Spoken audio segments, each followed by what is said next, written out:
Empty space. All around you is dark, empty space.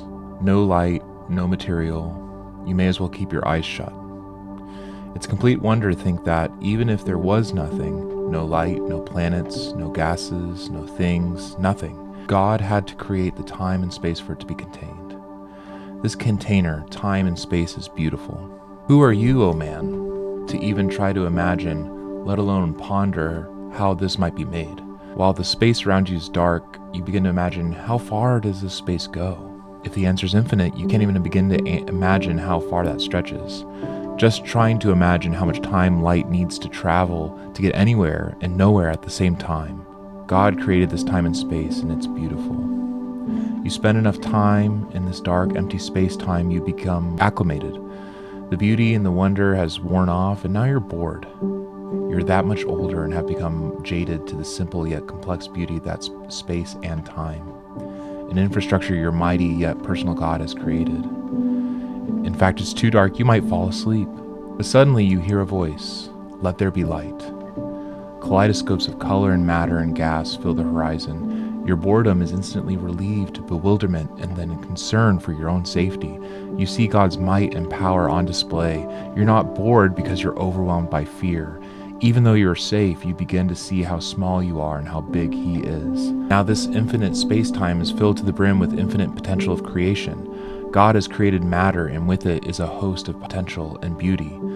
Billions and millions of stars are dancing together in a still, infinitely big space-time. And with all those stars is our own star, our sun, our home. In all this incomprehensible beauty, God has made you. You matter to Him more than the stars, more than the space and time. He did this for Himself. He did this for us. In the beginning, God created the heavens and the earth. Genesis 1:1. In the beginning was the Word, and the Word was with God, and the Word was God. John 1:1. These two verses serve not only as the literal beginning of time in our history, but also the beginning of understanding who God is and how we might relate to Him. For Christians, these verses help us know that God created everything and that our Savior, Jesus, was not created, but was God with God since time immemorial. These verses introduce concepts like the Trinity and God's power to create from simply speaking. In our postmodern, post-enlightenment world, we as Christians are surrounded by scientific claims every single day. It's the very air we breathe. Now, this is not a podcast that will speculate on the differences and similarities of old creation theory versus young creation theory. Rather, we aim to discuss God's magnificence and power and sovereignty to create. We stand in awe of the mystery of how God did all these things. How have we come to understand how He did it through His Word, even if it's a minuscule, humble understanding? While the stars and space are beautiful and mind-boggling, today we admire everything. Creation is more than just stuff. When the Bible says God created the heavens and the earth, we admire that He created the material and immaterial. How might we open our eyes to see these things? How might we glorify God? How do we share this beauty of everything when we are already overstimulated, overwhelmed by all the duties and responsibilities we have in our lives? How do we do this together in community? This and so much more in today's episode of Beholding Beauty.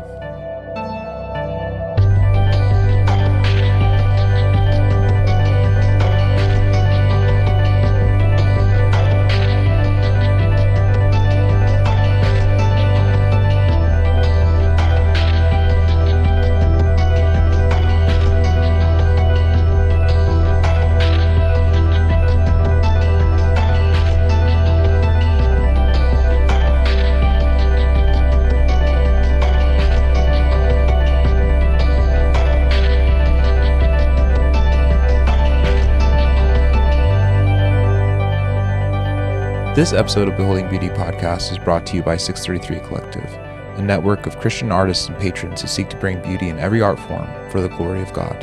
Learn more at 633collective.com. And if you like what we do here at Beholding Beauty, please consider financially supporting us at patreon.com/633 Collective. Check out our tiers, toss a few bucks, and enjoy behind-the-scenes content, bonus episodes, and early access seasons. Join now at patreon.com/633collective. Welcome to the Beholding Beauty podcast, where we seek to find extraordinary beauty in ordinary places. I'm your co-host, Carl Kempel, here joined by my co-host, Andrew West, and good friend. And so today, we're digging into our first episode, and we're starting and asking the questions of where do we find beauty? And then we'll dig into a little bit of why we're doing this. But we just want to start with just, hey, in the last 24, 48 hours, where are some of the places that we found beauty? So, Andrew, what are some of the things and where have you found beauty just in your life? I think one of the easiest places to find it is oftentimes in the sky. It's early morning when I wake up, I'm heading to work. You just get a chance to see the sunrise, see the oranges and the yellows start coming through. And it's just a good reminder of like, wow, this is a good moment to just soak in these additional colors. Cause as soon as the sky, it gets a little later in the day, all of a sudden the sun is bright. You can't see those distinct colors and you're in the middle of the workday, and sometimes work isn't super beautiful, but I mean it can be. It's just Yeah. We'll have an episode of how we can find beauty in our work, even in the chaos of that. No, I love that. Love the colors and as well. Yeah, I think for me, just in the last 24, 48 hours, I've been with one of our co-hosts, Jake, and just his family, and watching him and his wife parent. Just the relationships of the give and take and like the playful banter of like little kid banter with parents. I think is particularly fun because it's just enjoying the safety that's found in their relationships that they give their children. So, but we're jumping into this podcast. We'll do other episodes of why we're doing this and what it's for and how we find beauty.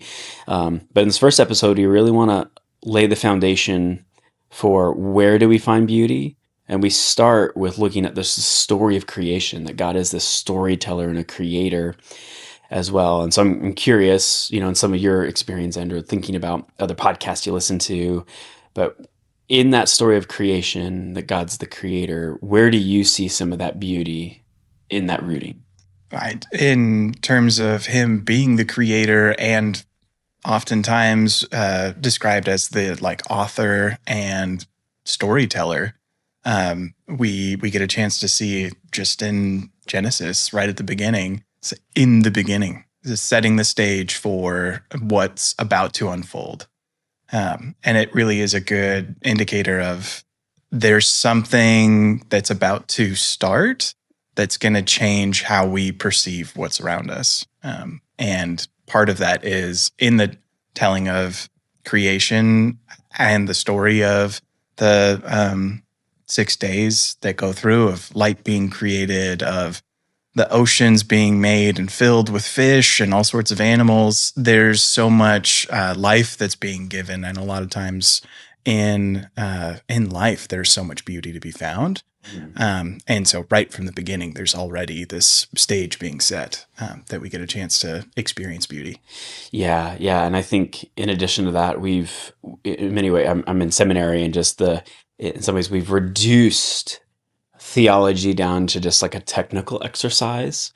And I think we lose so much of the beauty that's available in our lives, that beauty actually can be found everywhere. Like it can be found in the small moment of driving to work. Like you mentioned earlier, it can be found in the mundane of like, oh my gosh, I'm getting in the car and I'm running off to work, or I'm throwing my kids in the car and I'm 15 minutes late to an appointment because I'm just a parent trying to survive. That there's even like beauty in those moments. And I just think when we look at pop culture, when we look at the United States, when we look at how messy the world is, beauty has this ability to heal and change and transform us. And that beauty comes initially from God and from Christ. And when we see that he takes chaos and puts it into order, like that's beautifying things. And we see that at the very beginning of creation. And in Genesis 1, every single day God creates and there's some form of chaos. And then he puts it into an order. And I think we, made in the image of God, have that ability to do work with him in taking chaos and putting it into order. And so we want to find beauty in where God has created it. And then we also ourselves want to be beautifiers in all the work that we do. Definitely. takes an opportunity to like organize or even separate things in terms of the chaos that's being created, but actually like parsing it out and putting things in their designated spaces can be really helpful in bringing beauty out in a space and also in bringing beauty out in a relationship. My wife and I have almost been married a year. Very excited to celebrate that soon. And in our relationship, there's just been so many opportunities to discuss misunderstandings when she says something and I'm interpreting it as something else, and getting into that mess and actually pausing and going, okay, what is it that you're actually saying? This is what I'm hearing when you share that. And pausing in those moments can actually be really beautiful. We've discussed it after the fact. We've had discussions and resolutions that we come up with, and it's always been encouraging to pause and go, wow, we have changed a lot in this past year, and both of us in the better ways. And so it's just been really encouraging to go, beauty is possible even in relationships, not just physical space or not just in the sky. Yeah, and to kind of go and laying some of the groundwork for why we're doing this podcast is, and just when we were praying and like, let's do a podcast, what are we going to talk about? And just in the prayer, feeling like, what is something that we talk about often that's natural that we feel like is missing from the world? Young men who are just in the space of, what are we interested in? And then we started to like think and pray, and like beauty started to surface, and then we started to research, and I was like, beauty feels like it kind of lives in these little niches. About it's either found in like the top 100 beauty podcasts.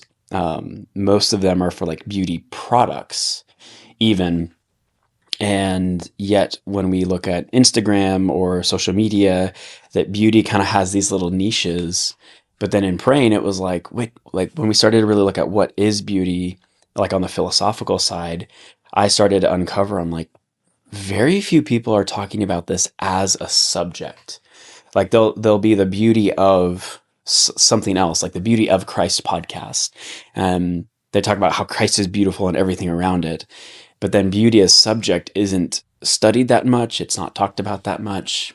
And it was like, but wait, it's everywhere. Like beauty is in relationships. It's in our friendships. It's in how we organize our offices. It's how we organize our Tupperware drawers. Your wife particularly would like that one. Yes, very much. She's organized mine a handful of times, which I'm grateful for. But you see it in the management of animals. You see it in the ocean. You see it in the sky.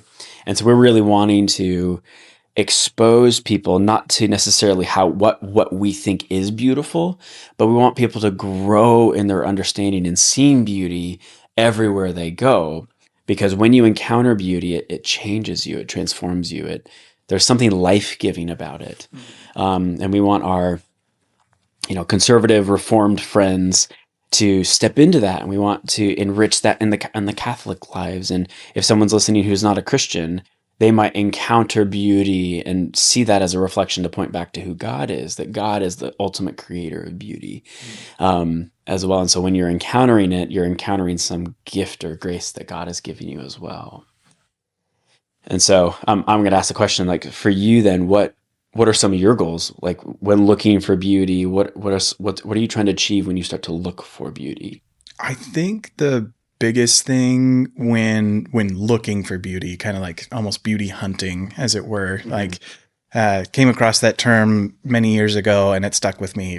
And it's been really encouraging to go, beauty is available for observation or notice anywhere you go, but oftentimes it can be very beneficial to direct your attention to actually looking for it and not just waiting for it to smack you in the side of the face. It's like, you see a beautiful sunset with all these different colors and it's like, wow, smack. You get hit by it and there's nothing it's nothing you can do about it. There's nothing you can do about it. And it's great. But there's also a lot of value in setting time aside specifically to go like, I am looking for beauty. And I need this because my soul is unwell. My heart is sad for no particular reason. like my body isn't doing well. And so I just like feel sick. And one thing that's always so encouraging and life-giving is like noticing, observing, experiencing beauty.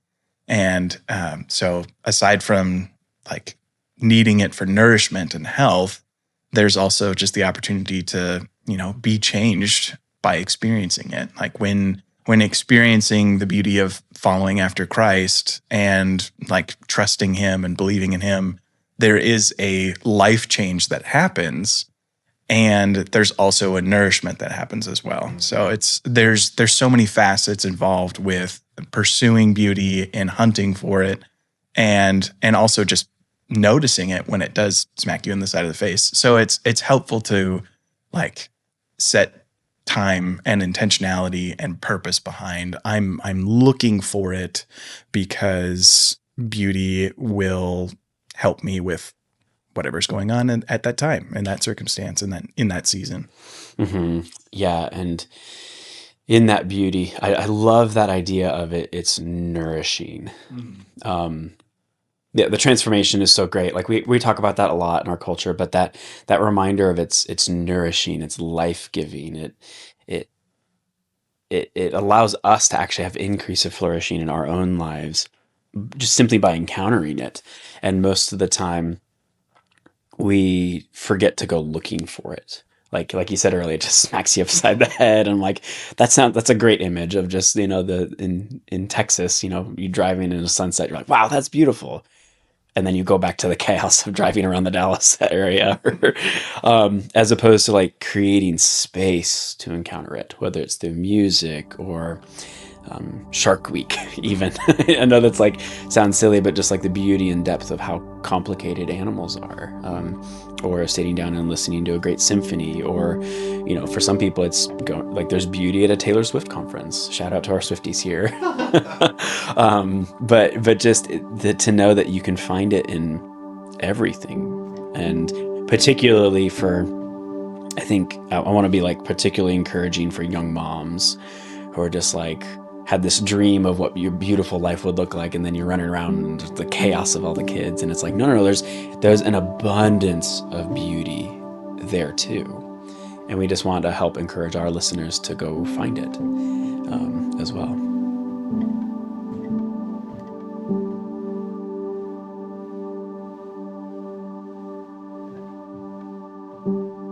At the end of every episode, we're going to spend some time in meditation to hear from God and to absorb the beauty He has around us. So whether you're on your commute, on a run, busy with the family, or you were able to find some time on your own, take these moments to be still and receive from God what He would have from you. Think about something beautiful, something that reminds you of the goodness of God.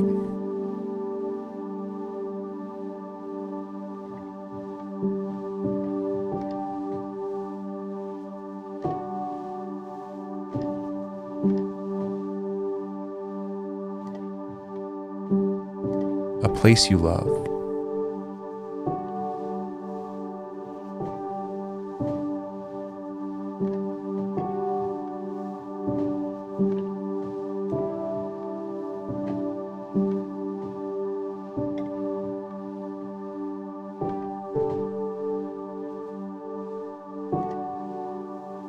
A sweet memory.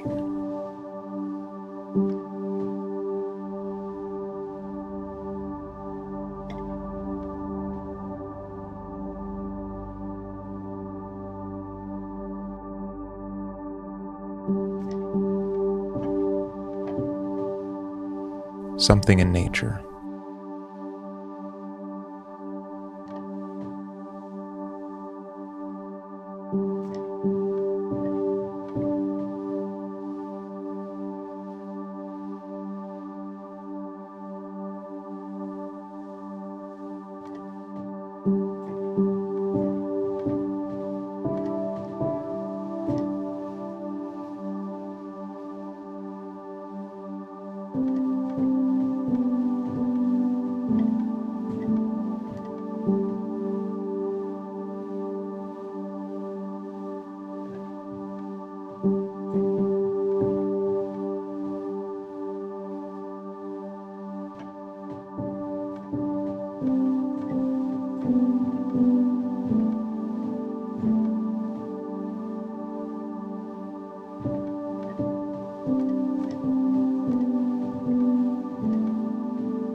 This episode of Beholding Beauty podcast is brought to you by 633 Collective, a network of Christian artists and patrons who seek to bring beauty in every art form for the glory of God.